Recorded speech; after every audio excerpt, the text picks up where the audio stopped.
서울의 어느 평화로운 아파트 단지 13층에 사는 7살 하늘이는 남다른 비밀을 가지고 있었습니다. 그녀는 태어날 때부터 사람들의 감정을 색으로 볼 수 있었습니다. 의사들은 처음에 이것을 시각적 공감각이라고 진단했지만 하늘이의 능력은 그보다 훨씬 더 특별했습니다. 이야기를 계속하기 전에 구독과 좋아요 꼭 눌러주시고 매일 배달되는 사연 들어보세요. 알림 설정까지 해두시면 이야기가 올라오자마자 들으실 수 있답니다. 여러분들의 응원은 사연 제작에 정말 큰 힘이 됩니다. 엄마, 선생님이 오늘은 연보라색이에요. 유치원에서 돌아온 하늘이가 엄마 민서에게 말했습니다. 어제는 회색이었는데 오늘은 훨씬 예쁜 색이에요. 민서는 딸의 말에 미소를 지었습니다. 미술치료사인 그녀는 처음에는 하늘이의 말을 단순한 상상력이라고 생각했습니다. 하지만 시간이 지날수록 딸의 관찰이 놀랍도록 정확하다는 것을 깨달았습니다. 실제로 다음날 유치원 교사는 민서에게 전날의 우울했던 기분이 많이 나아졌다고 말했습니다. 하늘이에게 세상은 다채로운 색채의 향연이었습니다. 행복한 사람들은 따뜻한 노란 빛으로 빛났고 화난 사람들은 붉은 기운을 내뿜었으며 슬픈 사람들은 짙은 회색으로 둘러싸여 있었습니다. 때로는 이런 능력이 하늘이를 힘들게 했습니다. 특히 아빠가 하늘나라로 떠난 뒤 엄마를 둘러싼 깊은 남색을 보는 것은 매우 고통스러웠습니다. 하늘아, 오늘은 공원에 가서 그림 그릴까? 민서가 제안했습니다. 주말 아침 날씨는 완벽했고 하늘이는 늘 그림 그리기를 좋아했습니다. 그녀는 보는 감정의 색깔을 그림으로 표현하는 것을 특히 즐겼습니다. 하늘아, 저쪽으로는 가지 말자. 민서가 딸의 손을 잡아 끌었습니다. 공원 구석진 벤치에는 낡은 옷차림의 노숙자처럼 보이는 할아버지가 앉아 있었습니다. 머리는 산발이었고 옷은 구겨져 있었으며 신발은 닳아 있었습니다. 하지만 엄마 할아버지가 울고 계세요. 하늘이가 발을 멈추고 말했습니다. 회색이 너무 진해요. 그런데 그림 그리실 때는 반짝반짝한 금색이 보여요. 민서는 한숨을 쉬었습니다. 미술치료사로서 그녀는 노숙자들이나 길거리의 사람들을 경계하는 것이 맞다고 알고 있었습니다. 하지만 하늘이의 특별한 능력은 지금까지 한 번도 틀린 적이 없었습니다. 엄마, 제발요. 하늘이의 눈에는 눈물이 고여 있었습니다. 결국 민서는 딸의 손을 잡고 조심스럽게 다가갔습니다. 가까이서 보니 할아버지는 무언가를 열심히 그리고 계셨습니다. 찢어진 신문지 여백에 작은 나뭇가지로 그림을 그리고 계신 것이었습니다. 할아버지, 그림 너무 예뻐요. 하늘이가 순수한 미소를 지으며 말했습니다. 할아버지는 천천히 고개를 들었습니다. 지저분한 외모 속에서도 그의 눈빛만은 맑고 깊었습니다. 노인은 천천히 고개를 들어 하늘이를 바라보았습니다. 잠시 혼란스러운 표정을 짓더니 이내 따뜻한 미소를 지었습니다. 그렇단다. 하지만 요즘은 잘 기억이 나지 않아서 예전처럼 그리기가 쉽지 않구나. 하늘이는 할아버지의 스케치북을 들여다보았습니다. 그곳에는 아름다운 풍경화가 그려져 있었지만 중간중간 선이 흐트러져 있었습니다. 그러나 하늘이의 눈에는 그림 속에 숨겨진 무지개 빛깔이 보였습니다. 할아버지 그림이 정말 예뻐요. 저도 그림 그리는 거 좋아하는데 같이 그려도 될까요? 노인의 눈가에 잠시 반짝임이 스쳤습니다. 하늘이가 보기에 그의 회색빛은 잠시 따뜻한 자주색으로 물들었습니다. 그래도 되지. 내 이름이 뭐니? 하늘이에요. 할아버지는요? 난, 노인은 잠시 생각에 잠겼습니다. 기철, 그래, 기철이란다. 민서는 이 상황을 지켜보면서 무언가 이상한 점을 느꼈습니다. 자신의 이름을 떠올리는데 시간이 걸리는 것, 혼란스러워 보이는 표정, 그리고 홀로 공원에 나와 있는 상황까지도 그녀의 직업적 직감이 경고음을 울렸습니다. 어르신, 혹시 도움이 필요하신가요? 민서가 다가가 조심스럽게 물었습니다. 기철 할아버지는 잠시 망설이더니 고개를 저었습니다. 아니, 괜찮아요. 그냥 여기서 그림이나 그리고 있으면 돼요. 하지만 하늘이는 할아버지를 둘러싼 색깔이 더욱 복잡하게 변하는 것을 볼 수 있었습니다. 회색 속에 불안한 보라색이 섞여 들어갔습니다. 엄마, 할아버지가 무서워하시는 것 같아요. 하늘이가 작은 목소리로 속삭였습니다. 민서는 결심했습니다. 이대로 할아버지를 내버려 둘 수는 없었습니다. 저희랑 같이 도시락 드실래요? 마침 많이 가져왔거든요. 하늘이는 할아버지의 색깔이 조금씩 밝아지는 것을 보았습니다. 회색 속에 따뜻한 주황빛이 스며들기 시작했습니다. 그것은 아마도 안도감의 색일 것입니다. 그렇게 그들은 공원 벤치에 나란히 앉아 도시락을 나누어 먹으며 이야기를 나누기 시작했습니다. 하늘이는 할아버지의 그림 그리는 모습을 유심히 지켜보았고 가끔 자신의 그림도 보여주었습니다. 시간이 흐르면서 할아버지를 둘러싼 색깔은 조금씩 변화했지만 하늘이는 그 속에 숨어 있는 깊은 외로움의 회색을 여전히 볼 수 있었습니다. 레스 님프에즈, 수련. 할아버지가 중얼거리셨습니다. 모네가 지베르니의 정원에서 그걸 그렸어. 말씀은 그대로 끊어졌지만 민서는 순간 놀랐습니다. 노숙자처럼 보이는 할아버지가 프랑스어를 섞어가며 모네의 작품을 이야기하다니. 그날 이후 하늘이는 매주 할아버지를 찾았습니다. 처음에 민서는 극구 말렸지만 시간이 지날수록 할아버지의 특별함을 발견하게 되었습니다. 비록 옷차림은 누추했지만 정신이 맑을 때면 그의 말씀 하나하나가 마치 살아있는 미술사 교과서 같았습니다. 피카소의 초기 작품을 보면 말이야. 할아버지는 때때로 또렷한 목소리로 이야기를 들려주었습니다. 파리의 몽마르트르에서 그림을 그렸는데 말이야. 그러다가도 금세 혼란스러워하며 말씀을 잊지 못하셨습니다. 하늘이는 그럴 때마다 할아버지 곁에 앉아 함께 그림을 그렸습니다. 신기하게도 그럴 때면 할아버지의 떨리는 손이 점차 안정을 찾았습니다. 민서는 공원 관리인에게 할아버지에 대해 물어보았습니다. 매일 아침 일찍 오셔서 저녁까지 계시다 가세요. 처음엔 쫓아내려고 했는데 전혀 문제를 일으키지 않으시더라고요. 그저 조용히 그림만 그리시다 가시죠. 어느 날 하늘이가 할아버지의 찢어진 외투 주머니에서 떨어진 종이 조각을 발견했습니다. 바렌 명함이었는데 KJ그룹이라는 글자만 희미하게 보였습니다. 할아버지, 이거 뭐예요? 하늘이가 물었습니다. 그 순간이었습니다. 멀리서 날카로운 하이힐 소리가 들려왔습니다.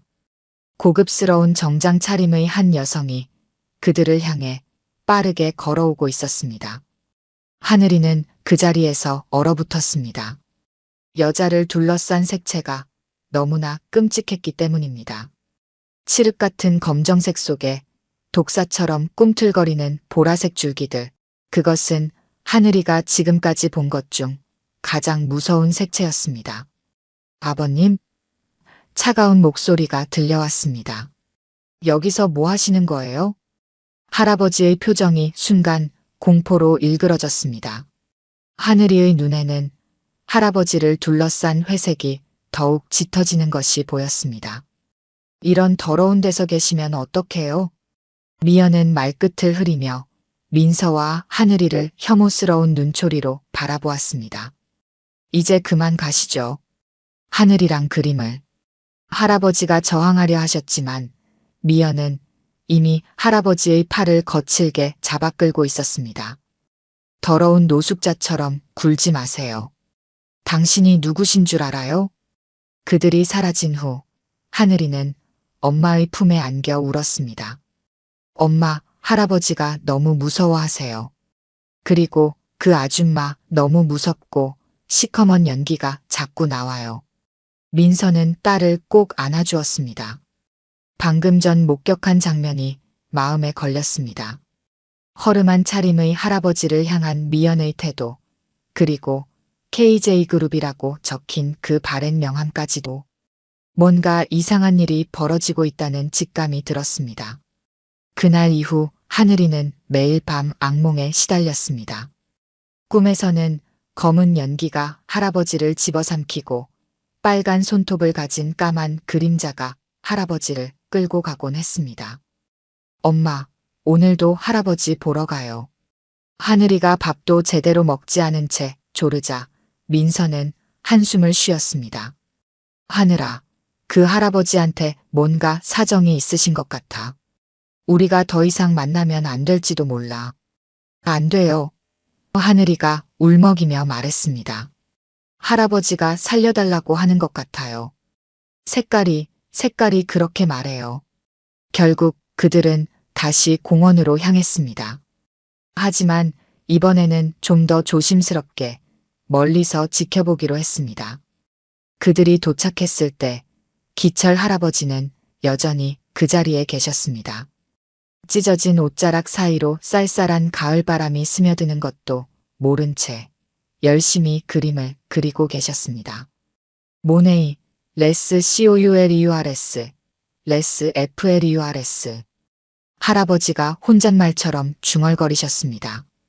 그때였습니다. 고급스러운 검은색 세단이 공원 입구에 멈춰 섰습니다.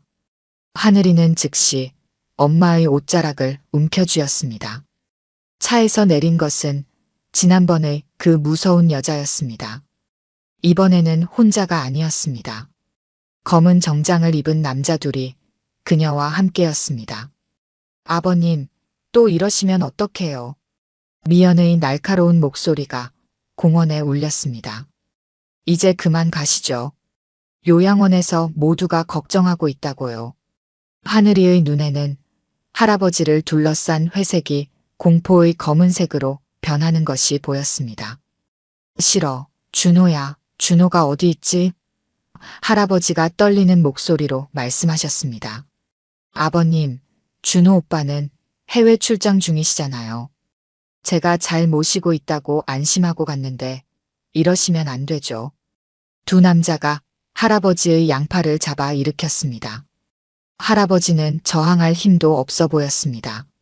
그들이 할아버지를 차에 태우려는 순간 하늘이가 참지 못하고 달려나갔습니다. 하늘아, 안 돼.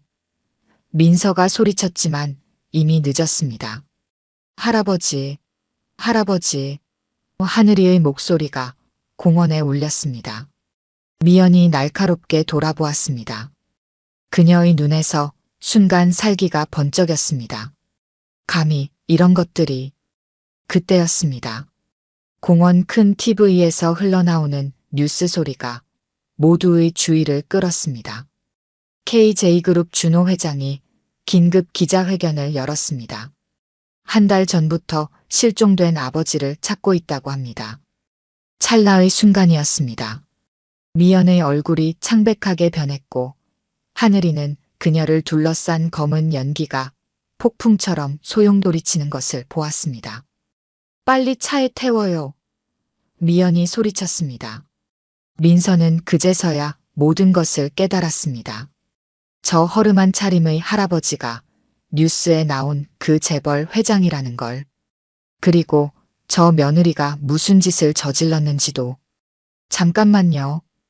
민서가 외쳤습니다. 하지만 이미 검은 세단은 할아버지를 태우고 급히 달아나고 있었습니다. 하늘이는 그 자리에 주저앉아 엉엉 울었습니다. 엄마, 할아버지가 너무 무서워하셨어요. 그리고 그 아줌마 시커먼 연기가 폭풍처럼 됐어요. 민서는 재빨리 핸드폰을 꺼내들었습니다. 방금 전 뉴스 속 기자회견 장면을 찾아보았습니다. 화면 속에는 한 중년 남성이 눈물을 머금은 채 아버지를 찾고 있다고 호소하고 있었습니다. 하늘아, 우리가 할아버지를 꼭 찾아드려야 할 것 같아. 그들은 몰랐습니다. 바로 그 순간 검은 세단 뒷좌석에서 할아버지가 작은 소리로 중얼거리고 계셨다는 것을. 하늘이, 하늘이, 그림, 나비 그림. 할아버지의 주머니 속에는 하늘이가 그려준 마지막 그림이 남아 있었습니다. 나비가 그려진 그 그림 뒷면에는 하늘이의 이름과 다니는 유치원 이름이 적혀 있었습니다. 엄마, 할아버지가 우리한테 도움을 청하신 거죠? 하늘이가 울먹이며 물었습니다. 하늘이의 눈에는 할아버지가 끌려가던 순간의 감정색이 지워지지 않았습니다. 짙은 회색 속에 숨어있던 공포와 절망의 검은색, 그리고 미연을 둘러싼 시커먼 연기와도 같은 악어. 민서는 며칠 밤을 뜬 눈으로 보냈습니다. KJ그룹 회장님의 실종 사건은 연일 뉴스의 헤드라인을 장식했고 아들 준호의 애타는 기자회견도 매일같이 방송되었습니다. 하지만 그녀는 쉽게 용기를 낼 수 없었습니다. 재벌 가문의 일에 끼어들었다가 오히려 무슨 일에 휘말릴지 모른다는 두려움이 컸기 때문입니다. 그러던 어느 날 아침, 하늘이가 유치원에 가기를 거부했습니다. 엄마, 할아버지 얼굴에 멍이 들어 있었어요. 꿈에서 봤어요. 검은색이랑 보라색이 섞여서. 하늘이의 말에 민서의 가슴이 덜컥 내려앉았습니다. 하늘이의 특별한 능력이 지금까지 한 번도 틀린 적이 없다는 것을 그녀는 잘 알고 있었기 때문입니다. 결심이 섰습니다. 민서는 KJ그룹 본사에 연락을 시도했습니다. 처음에는 아무도 그녀의 말을 믿지 않았습니다. 수많은 거짓 제보가 들어오는 상황에서 한 미술치료사와 7살 아이의 이야기는 그저 헛된 소리로 취급될 뿐이었습니다. 준호 회장님을 꼭 만나 뵈어야 합니다. 회장님, 아버님의 안전이 걸린 일입니다. 민서는 끈질기게 전화를 걸었고 직접 KJ그룹 본사도 찾아갔습니다. 하늘이가 그린 그림들과 할아버지의 프랑스어 메모들을 들고서 말입니다. 마침내 기회가 찾아왔습니다. 어느 날 저녁 준호 회장의 비서실에서 연락이 왔습니다. 회장님이 직접 만나주시겠다는 것이었습니다. 늦은 시간이었지만 하늘이의 손을 잡고 본사로 향했습니다. 준호는 피곤해 보였습니다. 한 달 넘게 아버지를 찾아 헤매는 동안 그의 눈가에는 짙은 다크서클이 자리 잡았습니다. 하늘이는 그를 보자마자 속삭였습니다. 엄마, 저 아저씨 주위가 진한 파란색이에요. 슬픈 색이에요. 민서는 처음부터 모든 것을 이야기했습니다. 공원에서 할아버지를 처음 만난 날부터 그의 놀라운 미술 지식, 가끔 프랑스어로 중얼거리시던 것, 그리고 마지막으로 미연이 나타나 강제로 데려간 일까지. 특히 하늘이가 본 감정색들에 대해 자세히 설명했습니다. 준호의 얼굴이 점점 굳어갔습니다. 특히 미연의 이름이 나오자 그의 표정이 험악해졌습니다. 아내는 아버님을 고급 요양원에 모시고 있다고 했습니다. 바쁜 제 일정 탓에 직접 확인은 못했는데 얼마 전에 아버지가 실종됐다고 하더군요. 거짓말이에요. 갑자기 하늘이가 말했습니다. 그 아줌마는 새까만 연기를 내뿜어요. 할아버지가 무서워하셨어요. 준호는 자리에서 벌떡 일어났습니다. 즉시 비서들을 불러 미연의 동선을 조사하기 시작했습니다. 요양원 기록을 확인하고 CCTV를 뒤지고 통화 내역을 추적했습니다. 그리고 충격적인 진실들이 하나둘 드러나기 시작했습니다. 아버지는 실제로 요양원에 입원한 적이 없었습니다. 모든 서류가 조작되었고 요양원 원장과 미연이 공모한 사실이 밝혀졌습니다. 미연은 처음에는 완강히 부인했지만 결정적인 증거들 앞에서 결국 자백을 했습니다. 그래요. 제가 버렸어요. 미연이 히스테리컬하게 소리쳤습니다. 치매에 걸린 노인네가 뭘 안다고. 이참에 아예 없애버릴 생각이었는데. 하늘이는 미연의 감정색이 폭발하듯 번지는 것을 보았습니다. 시커먼 연기가 폭풍처럼 소용돌이치다가 마지막에는 붉은 분노가 터져나왔습니다. 경찰이 투입되었습니다. 미연과 요양원 원장이 체포되었고 대대적인 수색이 시작되었습니다. 하늘이는 할아버지가 마지막으로 끌려갔던 방향을 기억해냈고 수색대는 그 주변을 집중적으로 수색했습니다. 마침내 사흘째 되는 날 폐건물 지하실에서 기철 회장님을 발견했습니다. 다행히 목숨은 건강했지만 많이 쇠약해진 상태였습니다. 하늘이가 본 멍 자국도 실제로 있었습니다. 아버지. 준호는 아버지를 끌어안고 오열했습니다. 하늘이의 눈에는 두 사람을 둘러싼 색채가 따뜻한 황금빛으로 변하는 것이 보였습니다. 며칠 후 기철 회장님은 병원에서 회복 중이었습니다. 의식이 혼미한 상태였지만 하늘이를 보자 밝게 웃으셨습니다. 우리 하늘이, 하늘이 그림 나비. 준호는 하늘이와 민서에게 깊은 감사를 표했습니다. 두 분이 아니었다면 아버님을 영영 찾지 못했을지도 모릅니다. 그의 눈에는 눈물이 고여 있었습니다. 하늘이는 이제 할아버지의 감정색이 조금씩 밝아지는 것을 볼 수 있었습니다. 여전히 치매의 흔적인 회색은 남아 있었지만 그 속에서 반짝이는 금빛은 점점 더 강해지고 있었습니다. 그것은 아마도 가족의 품으로 돌아온 기쁨의 색일 것입니다. 폐건물에서 발견된 기철 회장의 구출 소식이 전해진 그날부터 KJ그룹을 둘러싼 모든 것이 급격히 변화하기 시작했습니다. 며느리의 충격적인 범행이 언론에 공개되자 전국이 발칵 뒤집혔고 KJ그룹의 주가는 순식간에 폭락했습니다. 준호는 망설이지 않았습니다. 그는 즉시 미연과의 이혼 절차에 들어갔고 그녀를 상대로 한 형사 고발도 진행했습니다. 검찰은 미연을 특수감금, 존속상해, 유기 등의 혐의로 구속 기소했습니다. 이혼 재판은 빠르게 진행되었고 미연의 모든 위자료 청구권은 기각되었습니다. 당신이 어떻게 나한테 이래? 법정에서 미연이 히스테리적으로 소리쳤습니다. 하지만 그녀를 바라보는 준호의 눈에는 이제 차가운 냉기만이 서려 있었습니다. 아버님을 버린 순간 당신은 이미 우리 가족이 아니었습니다. 기철 회장은 최고급 병실에서 치료를 받았습니다.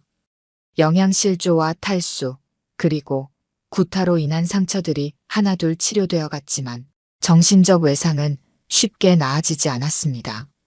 특히 밤이 되면 악몽에 시달리셨고 한동안은 아무도 만나려 하지 않으셨습니다.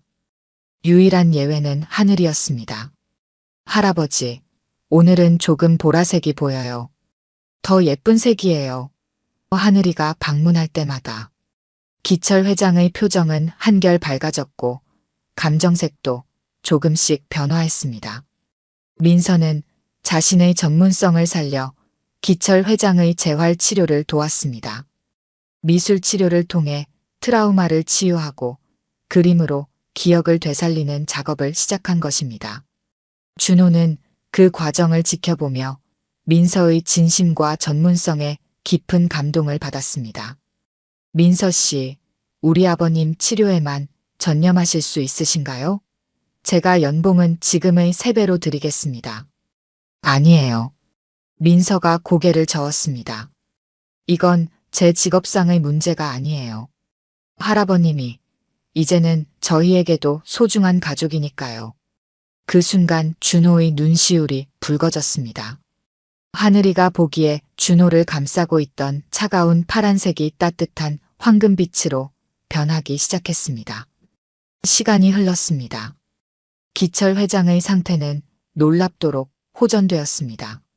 치매 증상이 완전히 사라진 것은 아니었지만 의식이 또렷할 때가 훨씬 많아졌고, 특히 그림을 그릴 때는 거의 정상인처럼 대화가 가능했습니다. 내가 평생 모은 재산이 뭐가 중요하나. 어느 날 기철 회장이 문득 말씀하셨습니다. 진정한 재산은 따뜻한 마음을 가진 사람들이구나. 그리고 기철 회장은 놀라운 제안을 했습니다. KJ그룹의 수익 중 상당 부분을 투자해 치매 환자들을 위한 특별한 케어 센터를 설립하자는 것이었습니다. 하늘이의 특별한 능력과 민서의 전문성을 결합한 새로운 개념의 치료 시설을 만들자고 했습니다. 아버지, 이번 사태 이후 지금 그룹 상황이 좋지 않은데 괜찮을지 모르겠습니다. 돈은 내가 책임질 테니 걱정 말거라. 기철 회장의 목소리는 단호했습니다. 난 평생 돈만 벌었지 아무것도 모르고 살았더구나. 이제는 그 돈으로 의미 있는 일을 하고 싶어. 마음의 색깔 센터의 건립은 전격적으로 진행되었습니다. 최첨단 시설을 갖춘 이곳은 단순한 요양원이 아닌 미술과 감정에 특화된 치매 케어 센터였습니다. 민서는 센터의 총괄 디렉터가 되었고, 하늘이는 특별한 상담사로 인정받았습니다. 센터가 완공되어 가는 동안 준호와 민서의 관계도 조금씩 변화했습니다. 매일같이 센터 건립에 대해 의견을 나누고 환자들을 위한 프로그램을 기획하면서 두 사람의 마음은 자연스럽게 가까워졌습니다. 엄마, 준호 아저씨 색깔이 달라졌어요. 어느 날 하늘이가 속삭였습니다. 처음엔 차가운 파란색이었는데 이제는 따뜻한 노을색이에요. 엄마를 볼 때마다 더 반짝반짝해져요. 드디어 센터가 개원하는 날, 준호는 민서에게 청혼했습니다. 병실의 창가에서 석양을 바라보며 그는 조용히 반지를 꺼냈습니다. 평생 돈과 성공만을 쫓았던 제게 민서 씨와 하늘이는 인생에서 진정 소중한 것이 무엇인지 가르쳐 주었습니다. 저와 함께 새로운 가족을 만들어 주시겠습니까? 결혼식은 센터의 정원에서 열렸습니다. 하늘이는 세상에서 가장 예쁜 꽃게 드레스를 입은 신부 들러리였고, 기철 회장은 처음으로 완벽하게 또렷한 정신으로 축사를 해주셨습니다. 내 인생에서 가장 큰 축복은. 기철 회장의 목소리가 떨렸습니다. 그날 공원에서 내 초라한 모습을 외면하지 않은 한 아이의 순수한 마음이었습니다. 하늘이가 보는 색깔처럼 우리 모두의 마음 속에는 아름다운 빛이 있습니다. 다만 그것을 볼 줄 아는 눈과 마음이 필요할 뿐이지요. 2년 후 하늘이의 선물센터는 전국에 10개의 분원을 두게 되었습니다. KJ그룹은 이제 단순한 기업이 아닌 사회의 희망을 전하는 기업으로 거듭났습니다. 기철 회장의 상태도 안정되어 이제는 주 3회씩 미술 수업을 직접 진행할 수 있을 정도가 되었습니다. 하늘이는 이제 곧 태어날 동생을 기다리느라 매일이 설렜습니다. 특히 동생의 감정색이 무지개처럼 반짝인다며 신이 나 있었습니다. 할아버지, 아기가 할아버지랑 똑같은 금색이에요. 이제 하늘이에게 감정색을 보는 능력은 더 이상 특별하거나 부담스러운 것이 아니었습니다. 그것은 그저 사랑하는 사람들을 더 깊이 이해하고 더 많은 이들을 도울 수 있게 해주는 소중한 선물이었으니까요. 밤하늘을 바라보며 하늘이는 생각했습니다. 어쩌면 우리는 모두 각자의 특별한 색깔을 가지고 있는지도 모릅니다. 그리고 그 색깔들이 모여 우리의 세상을, 우리의 가족을 이렇게 아름답게 만드는 것인지도 모릅니다. 오늘 들려드린 이야기가 여러분의 마음에 작은 울림이 되었기를 바랍니다. 아까 깜빡하신 분들이 계셨다면 좋아요와 구독 부탁드려요. 다음 사연을 들려드리는데 큰 힘이 된답니다. 그리고 여러분의 이야기도 댓글로 들려주세요. 다음 이야기 때 또 뵙겠습니다.